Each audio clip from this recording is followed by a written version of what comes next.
Welcome back to another Dragon Prince lore video on Cartoon Universe. This is a follow-up video to my previous one about Aaravos, and this is where I will talk about what we learned about him in Season 4. Make sure to check out that one first before watching this one. If you've been enjoying these videos, consider subscribing to the channel to stay notified. We have a Dragon Prince signing, which Deep Cut will start talking about now. That's right, this Saturday, November 26th at 1 p.m. Pacific Standard Time, we are interviewing the cast of The Dragon Prince. They are selling autographed prints that you can watch them sign live on the air, so use the Streamly link in the pinned comment down below to purchase some art and get your favorite voice actors to sign it. I'll also include a link to the live stream itself so you can set a notification and see what time it starts in your time zone. Joining us for this live stream we have Jack DeCina as Callum, Sasha Rogen as Ezran, Paula Burrows as Rayla, Raquel Belmont as Claudia, Jesse Inokalia as Soren, Jason Simpson as Viren, Nicole Oliver as Zubeya, and Luke Rodrigue as King Haro and Kareem. All of these talented voice actors will be signing autograph prints that you can purchase with that Streamly link in the pinned comment down below, so go check out the shop. And in addition to those characters, the shop also has some art prints that you can purchase for Terry, voiced by Ben Collins, as well as Gren, voiced by Andrew Petru. And now, back to Haley. And now, let's get started with talking about the second coolest Star Touch elf in the universe, Aaravos. First, we'll see what we can gather from the 3 lore compendiums of the show: Callum's spellbook from Scholastic, The Art of the Dragon Prince from Dark Horse Comics, and Tales of Xadia, the Dragon Prince role-playing game from Tabletop Fandom, now Direwolf Gaming. Let's take a look. Callum's spellbook is the smallest of the 3, and therefore has the least to go on about Aaravos. Having said that, that doesn't mean there still isn't anything to pick at from the book regarding everyone's favorite mischievous Star Touch elf. Page 112 reveals that most elves Callum asked about Aaravos and Xadia said they never heard the name, or if they had, they refused to talk about him at all.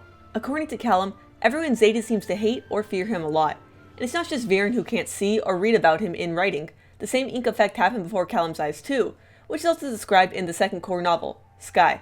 Next to that page is the entire Arabic tome, aka the Midnight Star poem we talked about earlier. On page 141, Rayla tells Callum that star magic might be the most powerful there is, but not much is known about it since it's very mysterious. Callum figures that since the stars are so far away from Xadia, its magic has the least presence and furthest reach from the continent, explaining why star primal creatures are so rare and unseen outside. Callum says that only one star mage may have been born in generations, which sounds like decades. Also, potentially he could be referring to Star Touch elves.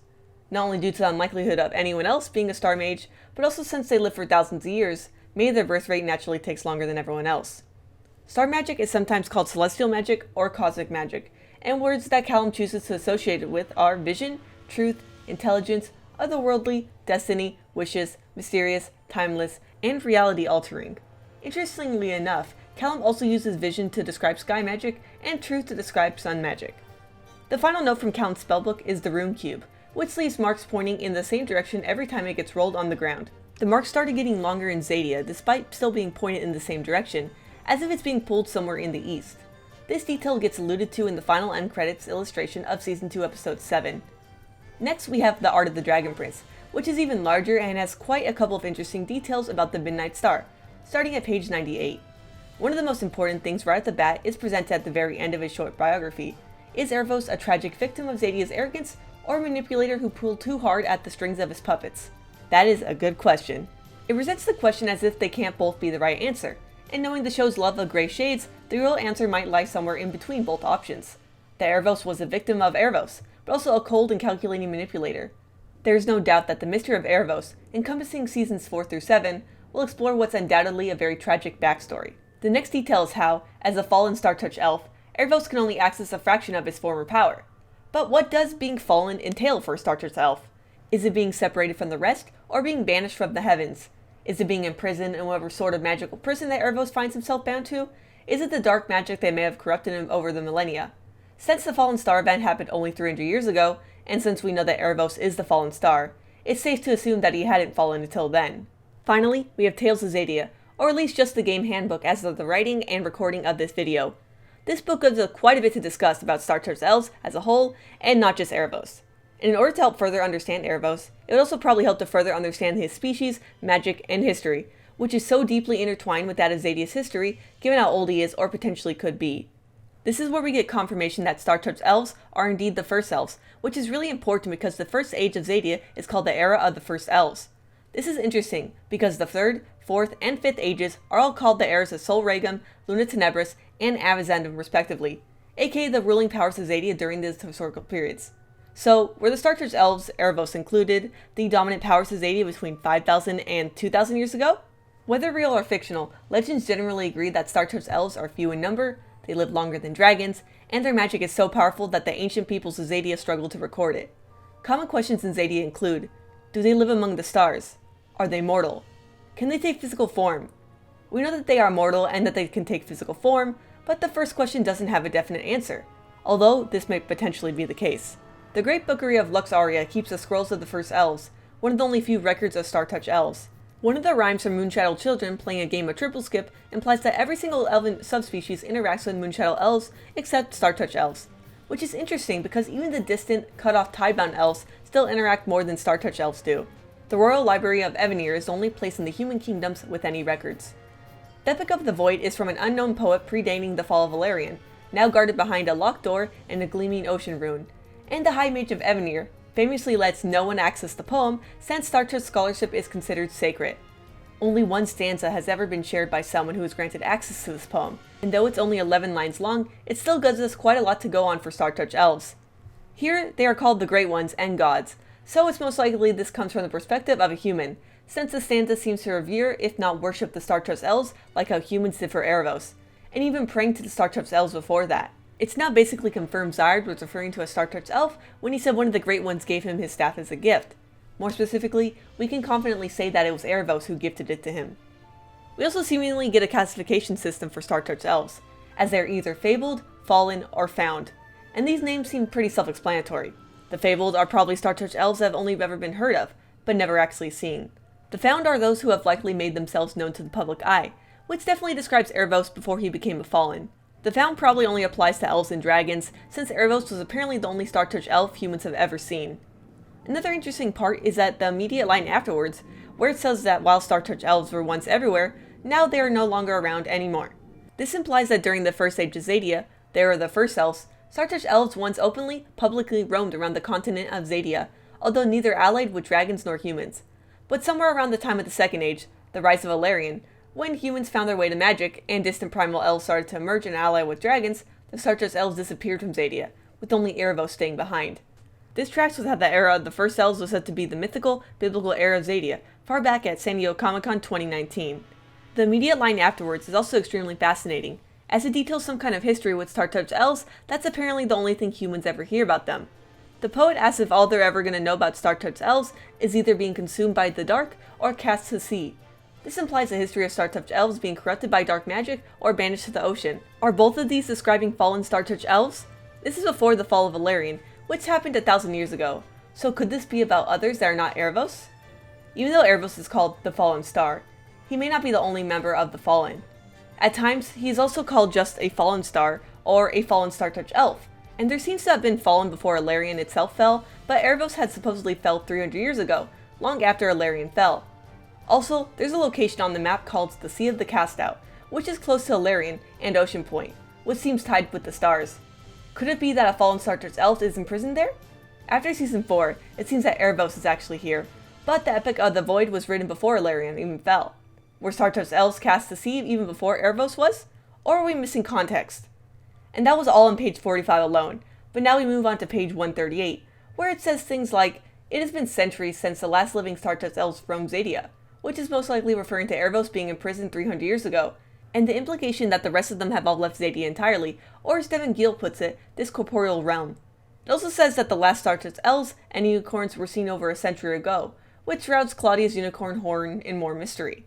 Page 196 recommends that game masters treat Star Touch elves as more myth than legend, and advises using a mysterious relic that hints at the existence of Star Touch elves, rather than actually using a Star Touch elf for the table's story. Even in-universe Xadia isn't sure whether the stories about Star Touch elves are real. Finally, let's look at all the miscellaneous info about Aaravos, now that we've covered the 3 hidden tomes and the 3 lore compendiums. The following will now be taken from the website, Reddit AMAs, YouTube interviews, and Comic-Con panels. We'll start off with the website since it's the easiest place to begin, and from there we'll talk about his short story first from the Reflection series called Patience. In it, Aaravos talks about the story of the Midnight Star poem, where Star Touch elves had mercilessly let humans suffer due to their lack of any magic at the time. Aaravos was the only one to reach out to them, after they had begged the stars to save them from their plight, and the Star Touch elves had ignored them and neglected them despite apparently knowing of their situation. Aaravos goes on about how they don't care for mortal lives, and that they only care about themselves, how nothing can burn so brightly and beautifully. He thinks that they're the cruelest people in the entire universe. They don't understand patience since they want for nothing and take whatever they want. They don't know what it's like to wait. Aaravos then goes on to talk about how he learned the patience of humans from candles, apple seeds, and tapestries. But above all else, he knows the patience of being a prisoner. He says he hasn't seen the Star Touch elves in centuries, but when he sees them again and forces them to look upon their dark brother, he will shatter everything they have built and savor their fall from the sky after waiting. This feels largely why, in seasons 4 through 7, aka The Mystery of Aaravos, Aaravos is now opening a map of the stars instead of showing the continent, showing where his interests and attention lie with each given story arc.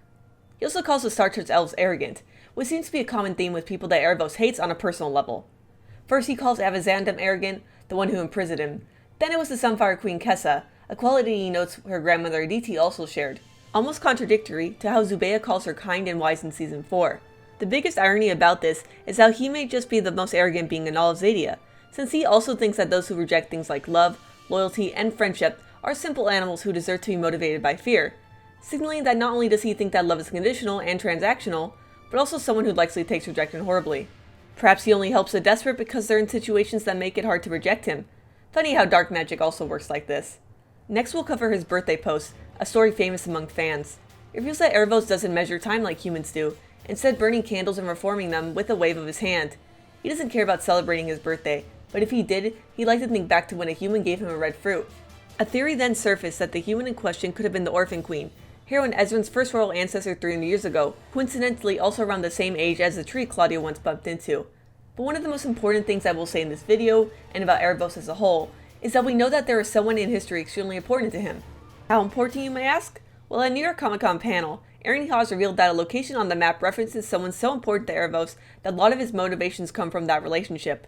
Which is very interesting when you consider that Aaravos wants to destroy the Star Touch elves, has regicidal tendencies, and may or may not have spent a long time trying to either conquer Xadia or make Xadia destroy itself by removing key figures from the cosmic chessboard that he seems to enjoy playing with a lot. Recently in an interview, Aaron also comments that the story behind why he's been doing this, past, present, and future, is a beautiful story, which may imply a positive context between his relationship with this person. Shifting over to the YouTube side of things, we even know a detail about Aaravos that will be in Season 5, most likely the Season of Ocean, and that will be an entire speech from him about a different kind of magic that's neither part of the primal sources nor dark magic as far as we can tell. According to Aaron Haas, there's a more ancient, pre-differentiated system of magic that were apparently gifts that the original beings received. One of them is power, which was described as being able to exert a being's will unto a physical thing. Aaron describes the primal sources in comparison as powerful, practical, and usable. But who are these original beings, and from where did they get these gifts? Maybe Aaravos cares about this because one possibility is that the unicorns could have gifted this magic onto the first elves, aka the Star Touch elves. Perhaps the reason why the Star Touch elves told the unicorns that kindness is not always repaid in kindness is because when the unicorns had gifted Star Touch elves, they could have repaid the unicorns themselves once in kindness. Or another possibility is that Aaravos himself gave humanity the gift of what's sometimes called proto-magic by fans, and that's what the Night Black Flame was instead of dark magic, despite the similarities, and that's how Zyard manages to be humanity's first dark mage still. By the way, that is the same interview where Aaron talks about how Aaravos is complicated because of how he's both Lucifer and Prometheus. That's a part of him that is kind and giving, but also arrogant and wants to be worshipped and revered. Also told things like how him claiming to never lie is in fact actually very genuine, especially when we learn more about his backstory and where he's coming from. He's manipulative, but he does it in a way that's not necessarily deceptive. He's supposed to be extremely straightforward and doesn't need to lie in order to push people to secretly help launch his plans and whatever agenda he has laid out in private. It's almost as if his puppets say as much about him as they do about themselves, given that they tend to be desperate people with desires. The Twitter side of things has some very exciting teases about Aaravos, all of which coming from Aaron Haas. These include Aaravos and Avazandum having epic scenes in the future seasons, a performance that made him laugh, gave him shivers, and broke his heart, a heart-melting performance that delivered delicate vulnerability, shot after we hear Aaravos' whispering voice that's supposed to allow music composer Frederick Wiedmann to music punch us where it's supposed to hurt, and a very emotional scene between Aaravos and another character. Sounds like we're going to be seeing a very human side of Aaravos soon, one that doesn't project the usual aura of infinite mystery, power, and cruelty. Who's excited for this? I know I am. Going through articles online, we also find quite a couple interesting things. such as Aaron Ehas's cases of defenses toward the Midnight Star. One occasion finds him believing that his evil may have been overassumed and that he's complicated. Another occasion has him stating that while he's disliked, that doesn't necessarily mean he's bad. And while Season 4 is already out, and the mystery of Aaravos now includes Seasons 6 and 7, nonetheless there are still things to get excited about in Season 5. Aaron Ehas and Justin Richmond once stated that while Season 3 was good for Aaravos, Seasons 4 and 5 will be even better, as the original Mystery of Aaravos arc. Another interview has Aaron saying that Seasons 4 and 5 are about understanding who Aaravos was, who they thought Aaravos was, how they realized what was happening, and how they imprisoned him. And worry not, because Justin Richmond says that they also have a lot of plans for Star Touch Elves as a whole. I think the final thing we'll be talking about for this video is Season 4, starting with the Fallen Star clip from Episode 4, Through the Looking Glass, in which Zubeia recounts to Ezran and Rayla a brief exposition of events that led to the discovery of Aaravos' crimes and eventual imprisonment. The story is simple. 300 years ago, Queen Luna's Tenebris mysteriously died, which led the Archdragons to fight for her throne. That was until Queen Aditi of the Sunfire Elves, Janai's grandmother, brokered a peace between the Archdragons. But before peace was reached, she disappeared, leading the elves to believe that the Archdragons killed her and waged war. But the aforementioned Orphan Queen discovered Aaravos' role in all this, and through a collaboration of Archdragons and elves, Aaravos was finally stopped and eventually imprisoned. We know that Aaravos has spent 1,000 years or more manipulating humans and elves, both from Zubeia's words and from the official website. This is especially proven the case with how we see Aaravos manipulating the then King of Katalis, the one the Orphan Queen most likely replaces, and becomes the first in a royal line that eventually leads to Harrow and Ezran. Judging by how things ended for Zayard and Viren, perhaps the King of Katalis back then had suffered a grim fate for letting himself be associated with Aaravos. There is one idea for why Aaravos could have been using this king. Surely it can't be a coincidence that Luna Tenebris' death and Queen Aditi's disappearance almost led to the total self-destruction of Xadia twice now, right? This brings us back to the initial idea that maybe Aaravos had intended for humans to be banished west by leading them to dark magic, so that he can eventually pull enough strings in order for Xadia to destroy itself without the humans anywhere near all the chaos and destruction. And since Aditi had almost ruined the plan, Aaravos had to remove her from the equation, which is why he knew what happened to her in Season 3 and shared a grim, terrifying secret and fate with one of the granddaughters, Kessa. Perhaps he wanted the Catalian king to conquer what was left of what had been a weakened Xadia, similar to how he manipulates Viren to do this? But maybe he didn't expect the humans to put a stop to all his plans and expose Aaravos. Earlier we mentioned from a Reddit AMA that stopping Aaravos took collaboration between elves and archdragons. Seeing as how we see Avizandum, Zubeia, Rex Igneous, and Domina Profundus, archdragons of sky, earth, and ocean respectively, hearing out Queen Aditi before her disappearance, which in Callum's spellbook further states that she died, we can safely assume that these 4 archdragons helped stop Aaravos together, which is why in Season 4, Claudia went through the Drakewood to get to Umber Tor, the home of Rex Igneous. We just learned from a Discord AMA that the creature born from the Chrysalis has some of Aaravos' will, and since Aaravos knew that Rex Igneous would have information on where he was imprisoned, the creature knew where to guide Claudia. This is actually brand new information that this is being recorded, and it's possible that we will get more interesting details as more answers are released, but sadly, nothing more can be included in this video. Zubeia continues the story by stating that as a Star Touch elf, a being from the heavens, Aaravos has vast and mysterious powers, and therefore even the archdragons don't want to face him head on. So they plotted for the exact right moment when Aaravos would lower his guard, and that's when Xadia will be able to imprison him forever. She talks about a magical prison being created over an image of the Orphan Queen, a tidebound elf, and a mysterious human. This tidebound elf is very likely none other than the Archmage Akiyu, mentioned in Tales of Xadia as a powerful elf who all but vanished in any modern text, even in Xadia's extensive libraries.